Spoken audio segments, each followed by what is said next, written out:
Good morning India. दोस्तों नमस्कार। दोस्तों आज की मेरी कहानी एक ऐसी लड़की की है जिसकी शादी तो हो चुकी थी करीब 7-8 साल पहले, लेकिन उसके पति उसे टाइम नहीं देते थे। फिर जो हुआ वो आप पूरी कहानी में पता चल जाएगा। तो कहानी को शुरू करते हैं। उससे पहले अगर आप चैनल पर पहली बार आए हैं तो चैनल को सब्सक्राइब करें, और अगर आपको ये वीडियो पसंद आए ना तो वीडियो को लाइक करना बिल्कुल ना भूलना। चलो अब कहानी शुरू करते हैं। दोस्तों ये कहानी है अंतरा की। अंतरा कहती है, मेरी शादी को हुए 7 साल हो चुके हैं, लेकिन अभी तक मेरा कोई बच्चा नहीं है। मैं अगर अपनी बारे में बताऊं तो मैं शादी के बाद मेरी ज़िंदगी में पैसों की या कोई सामान की कोई कमी नहीं है। कमी है तो बस एक ही चीज़ की, पति की। आप सोचेंगे शादी के बाद पति की कमी, मैं आपको इस बारे में बताती हूँ। मेरे पति मुझ पर बिल्कुल टाइम नहीं देते। उनका काम का सिलसिला बहुत बड़ा रहता है। वो अक्सर काम के लिए बाहर जाते रहते हैं। अगर हफ्ते में 2 दिन घर पे रहें तो 5 दिन घर से बाहर रहते हैं, और जब 2 दिन घर पे रहते भी हैं तब भी हमेशा काम के ही सिलसिले पे बिज़ी रहते हैं। इन सब से मैं बहुत परेशान हूँ।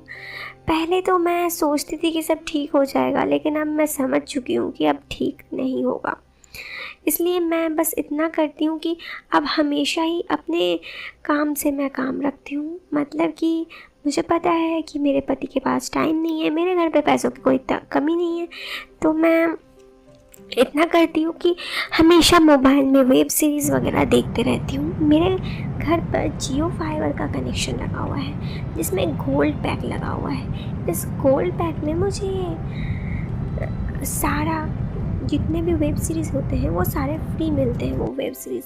इसलिए मैं हमेशा अमेज़ॉन प्राइम में या फिर वूट में या फिर अर्ल्ड बालाजी में वेब सीरीज़ देखते रहती हूँ। ऐसे ही मेरा रोज़ाना का समय बीतते जाता है। और ऐसे ही एक बार मेरे घर पे जियो फाइबर में कुछ दिक्कत आ गई। सच कहूँ तो ये मेरे लाइफ का सबसे बुरा फेज़ था, क्योंकि एक नेट कनेक्शन ही तो था जिसके वजह से मैं ज़िंदा थी। आप बोलेंगे इसकी वजह से कोई ज़िंदा कैसे रह सकता है, तो मैं आपको इसका रीज़न बताती हूँ। क्योंकि दिन भर मैं बस नेट में ही सारा ये सब कुछ देखते रहती थी। खैर ऐसे ही समय गुजरता रहा, और मैं जब 2 दिन तक नेट नहीं आया तो कस्टमर केयर को फ़ोन की। कस्टमर केयर ने कहा ठीक है, जियो फाइबर के लोग हम आपको भेज देते हैं। क्योंकि मैं हमेशा वेब सीरीज़ देखती थी तो मुझे लगता था कि जैसे वेब सीरीज़ में दिखाता है कि एक लड़की जब उसके पति नहीं होते तो वो सब कुछ जो दिखाता है, जैसे मैंने बहुत सारे वेब सीरीज़ देखे थे, मुझे लगा वो सब कुछ सही है। तो मुझे लगा आज मौका है और मैं इस मौके का फ़ायदा ज़रूर उठाऊँगी। ये सोचकर जब जियो फाइबर वाला आया तो मैंने गेट खोल दिया कि आइए। उन्होंने कहा मैम कुछ काम है आपके घर पे, मुझे कुछ चेंज करना होगा राउटर। तो मैंने कहा ठीक है, राउटर चेंज कर लीजिए। मैंने गेट खोला और मैं वॉशरूम चली गई। करीब 10-15 मिनट बाद जब उन्होंने मुझे आवाज़ लगाया कि मैम आप आ जाइए, हो गया है कनेक्शन, तो यानी कि मैं टावल में बाहर आई। और फिर उस आदमी ने मुझे देखा तो बहुत प्यार से देखा। जैसे ही मैंने उसे देखा अपना टावल खोल दिया। मेरे टावल खोलते ही वो मुझे देखकर चौंक हो गया। वो मुझे देखा तो हकबका गया। इससे पहले मुझे कुछ बोल पाता, मैं उसके पास गई तो वो अपने आप को भी रोक नहीं पाया। ऐसे ही हम दोनों थे, और तभी ही अचानक से उसका जो और एक साथी था वो भी आ गया। वो भी जब मुझे देखा हम दोनों को तो शॉक्ड हो गया, लेकिन फिर उसे भी देर न लगी। फिर हम तीनों ऐसे ही थोड़ा देर टाइम स्पेंड किए। आप तो समझ ही रहे हैं कैसा टाइम स्पेंड। और उसके बाद फिर हम लोग जाकर फ्रेश हो गए। जियो फाइबर का काम ख़त्म हो गया था तो वो वापस घर चले गए।